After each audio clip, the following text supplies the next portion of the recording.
Good evening. It's Sunday, Solar Sunday with Jamie Green, the Solar Queen. It's 8 p.m. and I'm half hour late to my own show. And that is okay because I'm totally messed up on this, falling back. I woke up this morning, thought, gosh, I'm so refreshed. I can't believe how great I feel after getting, X amount of numbers of sleep. And then I realized about 4 o'clock this afternoon that we fell back an hour, and my husband changed all the clocks. So I really didn't even have a clue. Even though I was reminded several times by people to set your clocks backwards. So there you have it. Sorry for being late. I was actually at Trader Joe's doing some grocery shopping and getting stuff ready for the week. And here I am on Sunday evening, November 1st. Happy first of the month. And I want to talk about some things regarding solar. Touch base on some of the things I discussed last week about the solar tax credit, which is also called the investment tax credit, and just discuss some of the things that want to, further discuss. So if you have questions, feel free to comment. I can see them, and we can, have a discussion, answer any questions that you may have. And but just for the record, I am not a tax consultant, a CPA. You want to talk to your tax consultant, CPA, about the tax credit and eligibility and whatnot, but I can share with you what I understand.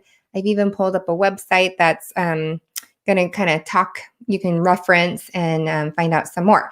So if you feel like this would be helpful to anybody you know, please share this video out and they can invite them to come watch live and ask questions.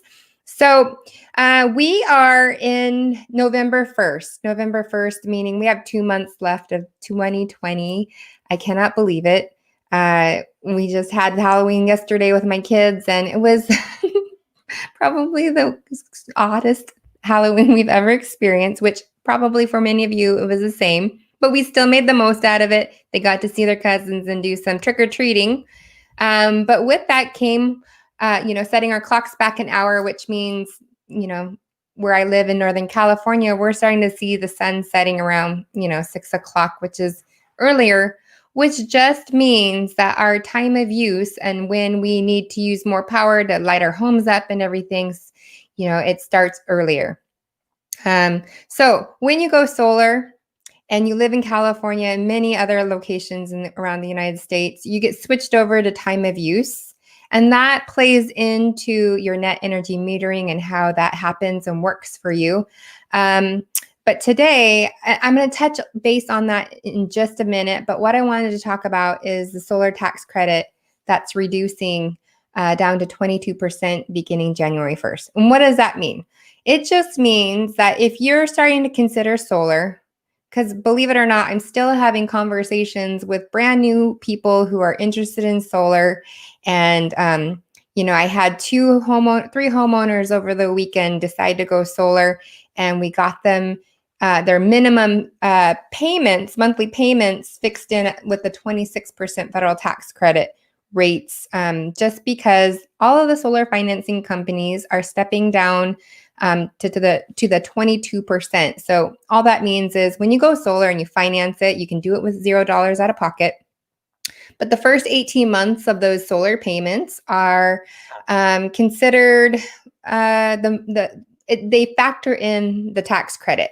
So when you go solar and you get a solar system, you can, if you have tax liability that exceeds the tax credit of the total cost of your system. So for example, if you have a $50,000 system and it costs you $50,000, no matter what is happening, if it's solar panels, a main panel upgrade, tree trimming, a re-roof or partial re-roof, and it's all wrapped in because you're going solar and you needed to do that to go solar, 26% of that is, I believe, $13,000 that you would be able, dollar for dollar, be able to get back in a form of a tax credit because you went solar.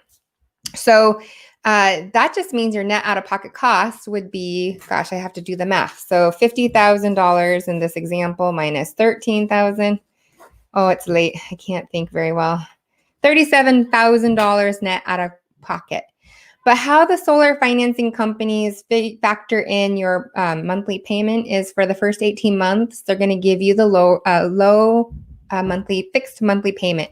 And that's based on if you were to get the 26% federal tax credit and apply it to your loan, it'll stay at a fixed rate, what you're normally used to paying. If you take that tax credit and you don't qualify for it, or you're not going to be able to get it in the first 18 months of having your solar, then it's the payments are gonna reamortize to basically cover 100% of the cost. So foregoing the 26% federal tax credit.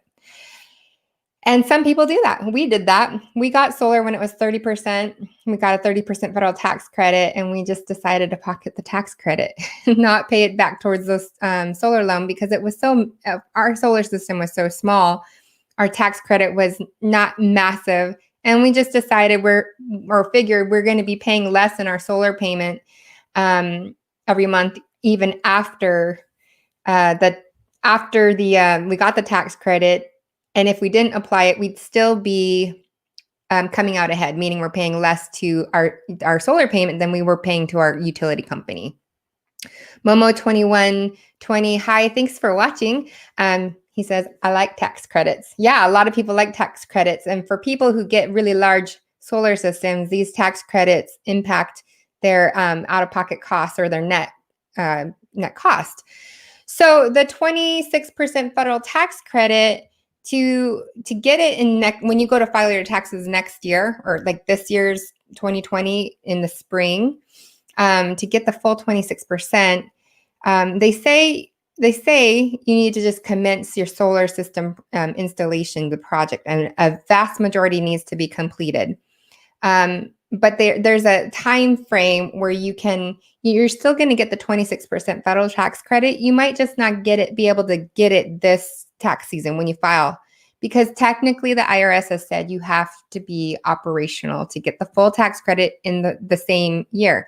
But the way that the solar lenders give you 18 months to collect the full tax credit to be able to apply it to your loan, to avoid the bigger payments coming in. It's kind of like a mortgage. It's going to balloon, and it's going to increase, obviously, 26%. I hope this makes sense. It's very I don't want to say confusing, but it is very much a conversation, or things that you want to read and make sure that you understand when you go and get solar and when you talk to your tax consultant about it. So I want to show you guys quickly. So what's happening right now? The lenders are starting to factor this in, because maybe some people are just starting to look into solar and they're not actually going to start construction on their solar system or solar project until January 1st. So if that's the case, then it's going to be factoring in the 22%. It will be 22%. That's what you're going to qualify for.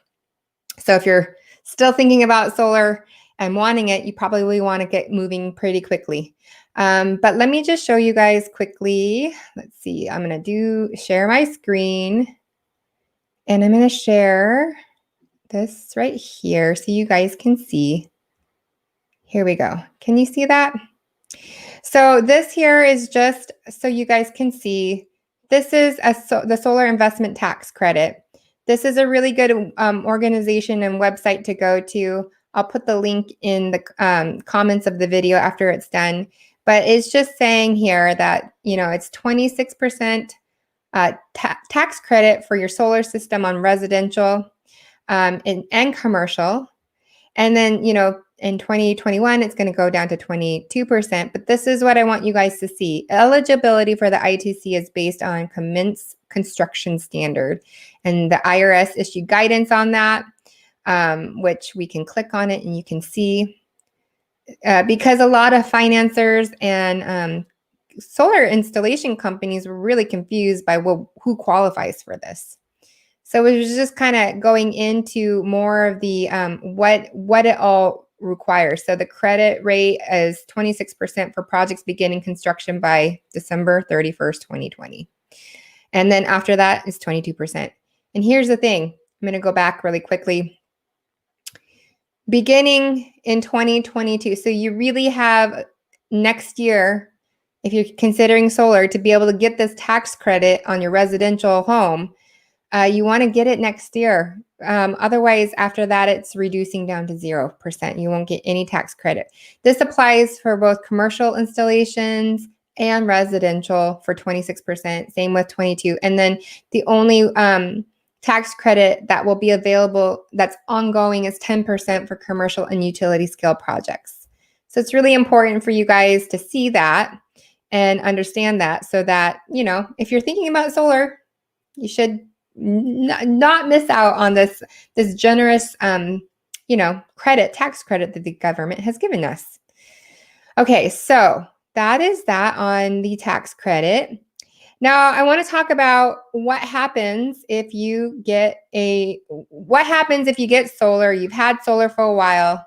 You've had it at least installed and operational for a year, and you get your true up. Now, what true up means, what happens if you get a true up? So I just had a conversation with a homeowner and friend who went solar with me a little over a year ago, and they got their true up. And he calls me and he says, Jamie, I got a true up. Can you help me understand why I got a true up? And what a true up is the balance that is owed to the utility company if you use more energy than your solar system was designed to produce. So I started asking him some questions, and I asked him, well, have your kids been home? Because of COVID, people are home more. They're using more energy.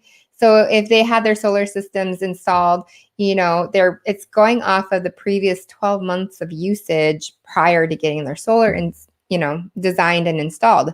And that's especially if you got 100% offset. But what I'm seeing and noticing is people are using more energy because they're on their computers. The kids are on their computers. They're on Zoom.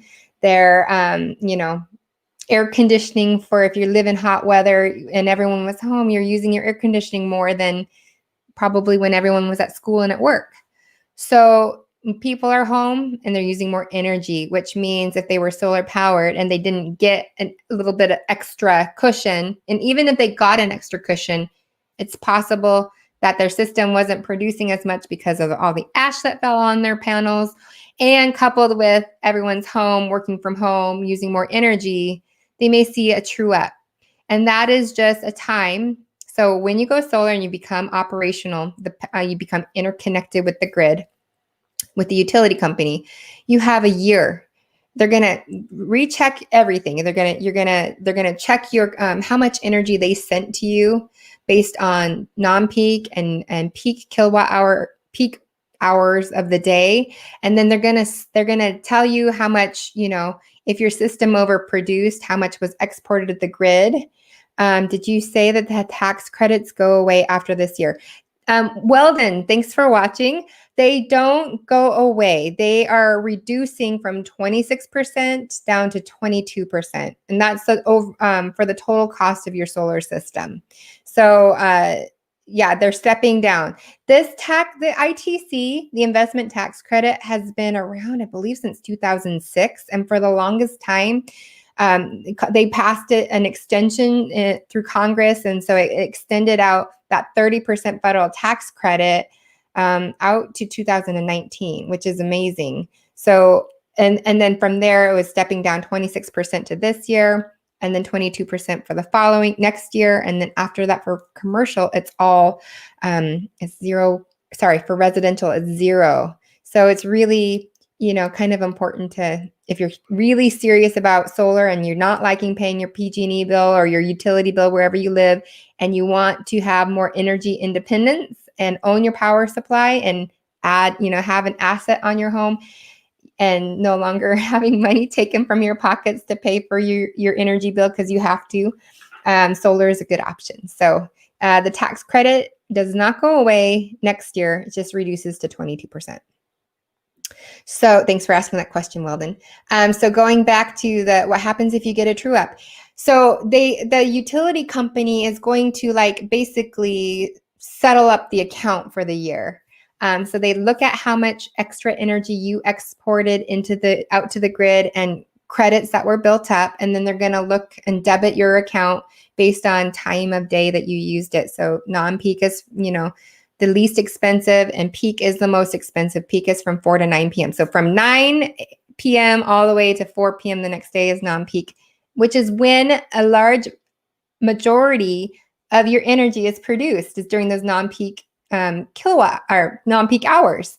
So you're exporting non-peak kilowatt hours, but what are we doing at nighttime when the sun's gone down at 4 o'clock in the evening? As I remember being up in Washington State, the sun would set at like 4:45. So all that energy you're needing from your net energy metering account that you've exported all these non-peak kilowatt hours to, you're going to debit at peak kilowatt hours. So it's not quite 1-to-1 like it used to be long ago.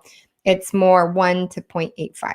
So if when PG&E looks at all that and settles it up, kind of like a balance sheet, they're gonna, if you use more energy than your system produced, then you're going to pay that difference to PG&E.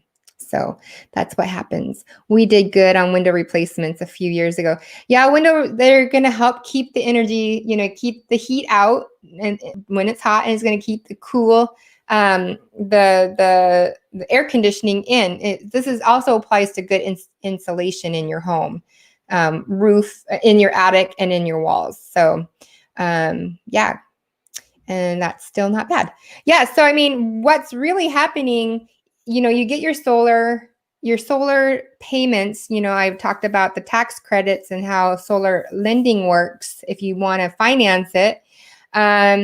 Your solar equipment payment is, and especially when you couple it with your tax credit, and you keep it at the fixed lower monthly payment, you're going to pay less. Hopefully, as I know, at least in California, you're going to pay less than what you're paying to the utility company. You pay the utility company a monthly connectivity fee, which is what they call their distribution. It's a distribution charge, but you pay that every month to stay grid connected.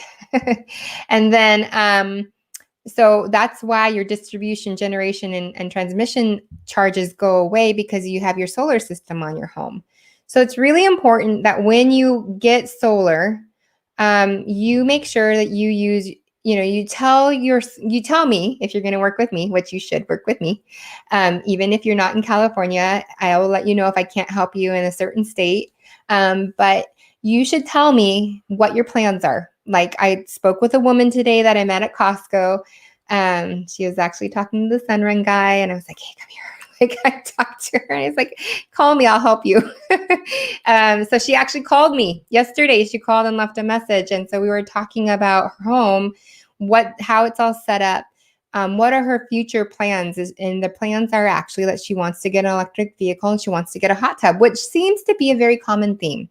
That people are starting to think about electric vehicles. There's a really neat equation on how to factor that in, how much extra energy should be built into the system if they get an electric vehicle. And same with a hot tub or anything that's going to be like if they got a second refrigerator. If people get a second refrigerator or a deep freezer, that's going to use some energy, So you need to share those things with your solar consultant so that they can factor that in to your solar design.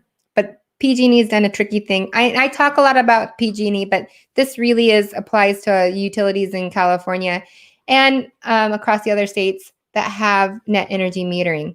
They will allow you to go a certain percentage over what you consumed and used prior to going solar 12 months prior. So if a homeowner uses 10,000 kilowatt hours, PG&E will cover 11,000 kilowatt hours, so 110% more. Anything beyond that, they're going to say you can do that. You need to justify why you are asking for more energy than you've used. But if you don't use it, you kind of lose it. Anything beyond 110% offset. So it's really important that you size the system properly. Like, I helped a homeowner. I think I've mentioned this before. They have a Tesla. They wanted to charge the Tesla at their home, not that they have solar power. So we went all the way to 150% offset from what they used to use. And they were able to get that approved with their net energy metering agreement because we justified, she drives X amount of miles a year, and she needs this much more energy per month or for the year produced by solar. And so she had no problem getting that taken care of. So, but going back to the example and the story of my friend who got solar, I asked him if he was monitoring his production. No, I haven't been. Oh, you need to be monitoring your production. And then usually utility companies will let you log in and check your true up, where your balance is at every month. You still get your utility bill, but you should be able to log in and check and see where you're at. And if it's done correctly and your usage hasn't increased dramatically, you should be able to see credits being built. The chart goes kind of like this. And then in the wintertime, when the sun's not out as long, it's going to go up a little bit. And the goal is to get to net zero or have a little bit of credit, or still be okay that you got a little tiny true up because you're still paying significantly less to the utility company than you would be had you not gone solar at all. So I'm okay with a little bit of a true up.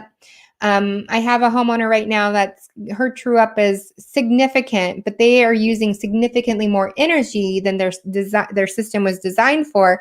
But they also only got an 80% offset, or 80%, a system that was only providing them with 80% of their offset. So they knew, well, their solar consultant didn't really tell them that they were going to have a true up or what that meant or how that was going to be calculated, or that they have to pay it all in one lump sum on their true up anniversary. So even though they undersized their system, they were kind of shocked by this true up, which is why I'm talking about this. I know it's really geeky and nerdy and stuff, but it's really important you guys have a good, solid education about how solar works, how the utility companies play their part, and whatnot, and really just different habits that you do form when you have solar energy. Some people think because they have solar panels on their roof, they can use all the energy in the world. Not the case. Your system is going to be designed to produce so much energy in one calendar year. So the friends that have the true up, that it's not a terrible true up. It's just, I think that they were surprised, but they weren't monitoring their solar system. You really want to monitor it, and you get it. I have an old phone here, and it's not even charged, but there are apps that you can monitor your production. You can go onto your utility company's website. You can log in and see where you're at in your consumption, where you're at with your true up. And then you need to make sure you're keeping debris off the panels. So, washing them, hosing them down. And if you can't do it yourself, don't do it. But if it's unsafe, hire someone to do it. Especially this year with all the smoke. If you're in Colorado, you had smoke, wildfires. If you're in Oregon, wildfires.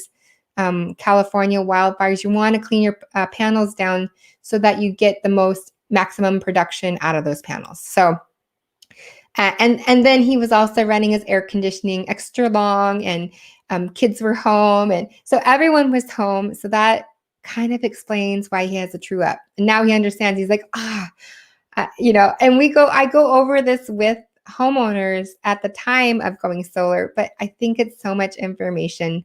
So what I'm going to be doing now is sending out monthly emails to homeowners, just, the people that I've met, helped, and just reminding them of good energy habits, especially if you're solar powered. So yeah, I just wanted to share about the solar tax credit reducing down from 26 to 22%. There is still time to go solar in 2020 and get the 26% federal tax credit, so long as you start construction. And all that means is you have the site survey, you get the engineered drawings come back, the permits we get back, and installation begins. Because after installation begins, then you have to have a final inspection with the city or county officials, and then you have to wait for interconnection. Oh, hi, Steve. Thank you. Steve, I've known Steve for a long time. You worked in the solar industry, on the panel side, right? I think with Panasonic, or not, I think you were general counsel for them, but good to see you, Steve. I hope you and the family are doing well. Yeah, so I just wanted to share what's happening, because after you get solar installed, PG&E can take anywhere from a week to 5 weeks. I've seen up to 6 weeks to grant permission to operate or interconnection from the utility company. So that's, Weldon says, that sounds like a good business, solar panel cleaning for Max. Yes, but you kind of have to be careful because some solar panel cleaning businesses will offer, like, you know, cleaning and then putting this layer of film, or like, to make them more efficient. But really, the solar panel companies don't want you doing that because it could ruin the panel, the glass on the panel. So don't do it. Just have them. It's really going to be like a microfiber cloth on one of those telescopic poles and some water and maybe a little bit of dish soap just to cut through. Because especially, I was talking to another homeowner that I've helped go solar, and he said, yeah, it was a lot to get all that ash and dust and everything off of the panels, but they were so glad that they did it. And because I drove by and I was like, your panels look so nice and clean. Good job for cleaning them. And here's another tip: when you're cleaning your panels, if it's like 90 degrees out or 100 degrees out, you do not want to wash them with, your hose, when the hose might be 60 degrees water and your outside temperatures 90, 80 degrees. It's just that it could ruin the panel. So don't do that. Wait till the temperature of the air and the water and the panels are about the same. And the same goes to if it gets extremely cold, you kind of want to wait until it's pretty even. So, but it's still a good business, Weldon. Like, I guess it would fall into the window cleaning. Solar panel cleaning is a good business. And I still am driving around town seeing, dusty, ashy, dirty panels. So I really hope they get them clean because they're going to see an increase in their production. Yeah, good to see you too, Steve. So that's it, really, guys. It still amazes me that I can talk about solar for 30 minutes. If you're interested for residential solar, you can email me at jamie@jamiegreenthesolarqueen.com. And that's for if you own your home and you want to get solar on it. You have to be the title holder of the home to get, not tempered. Yes, they are tempered glass, but you just don't really want to expose them to extreme temperature differences. I just wouldn't risk it, So, I mean, they withstand hail, wind, extreme wind. Fire is a different thing because I'm sure people who lost their homes probably, lost their solar panels as well. But that's why it's important to add them to your homeowner's insurance. But hail, extreme temperatures, snow, wind, they're very durable. Solar panels are very durable, especially when you get the tier 1 solar panels, which is the only type of panels that I offer. So yeah, so let's see here. Let me show this. You don't need to see that. But residential solar, Jamie at Jamie Green, the Solar Queen, you can email me there. And if you're interested in commercial, industrial, agricultural, parking structure, all that type of commercial solar, you're welcome to email me at jamie@excelsiorsolar.com. And we can get discussing, what you need, and really the commercial and residential in terms of finding how much energy you use, how much of an offset you want. It's a very similar process. The differences are, lending might be a little bit different between residential and commercial. But commercial, man, if you're spending, I really wanted to help a restaurant owner who wanted solar. He has $5,000 utility bills every month. He just doesn't have enough roof space on the restaurant to even make a dent in that kind of a utility bill. We looked at parking structures for him, but there's no parking. Like, he doesn't have general parking. So it was really, really hard because that's the instance where, we couldn't help him go solar. But, for wineries, vineyards, farms, grocery stores, like anything that has immense amount of energy being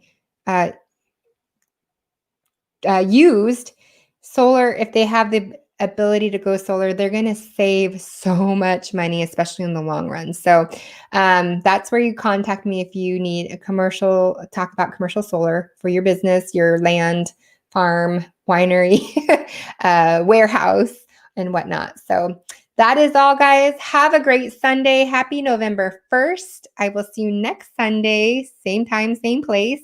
Please share this out if this was helpful to you guys and you know people interested in solar, you've been talking about solar, because the truth is more people are becoming more aware of solar. We still have like a 7% adoption rate of solar in California.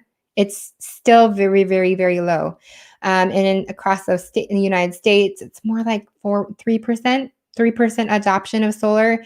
If you live in New Jersey and you're interested in solar, message me, because you not only do you have the federal tax credit, but you also have an incredible state tax credit. We used to test solar modules by shooting a golf-sized ball at them. And they didn't crack, did they, Steve? I'm so curious. It's kind of like when I worked at Boeing, they would do engine tests, they engine run tests and stuff, and they would throw frozen chickens and frozen birds at the engines that are, for the 737, it's 12 feet in diameter, each engine, and they would get them going, and then they would huck the frozen chickens, to see what would happen for a bird strike. So, rigorous testing goes into these panels. Obviously, for like hurricane force winds, there's certain panels that perform better that we would use. Like if you live in the Gulf states or Florida and the Carolinas, if you have a lot of hurricanes, or some parts of Texas. But Steve says, nope, they wouldn't crack. So the other amazing, I know I'm talking too long about this, but in Colorado, and I understand, parts of Texas too, for people who get asphalt shingle roofs, I understand, that in just talking with homeowners there and roofers there, they have to re-roof their shingled roofs much faster because of the hail damage from on the roofs. And so, believe it or not, solar panels actually provide they'll protect your roof better than just not having solar panels. The other benefit of solar panels is they actually can create a radiant barrier. So it helps with keeping the heat out from, the sun hitting your roof. Our solar panels are over our master bedroom, and we are southwest exposure. So we get afternoon sun all day pounding into our living room and our master bedroom. And I did see a significant, I noticed the difference in the temperature of our room versus the living room that they don't have solar panels over. So that's kind of, these little benefits that you don't really think about when you go solar. So that is all. Have a great evening. We'll see you next week, everybody. Bye.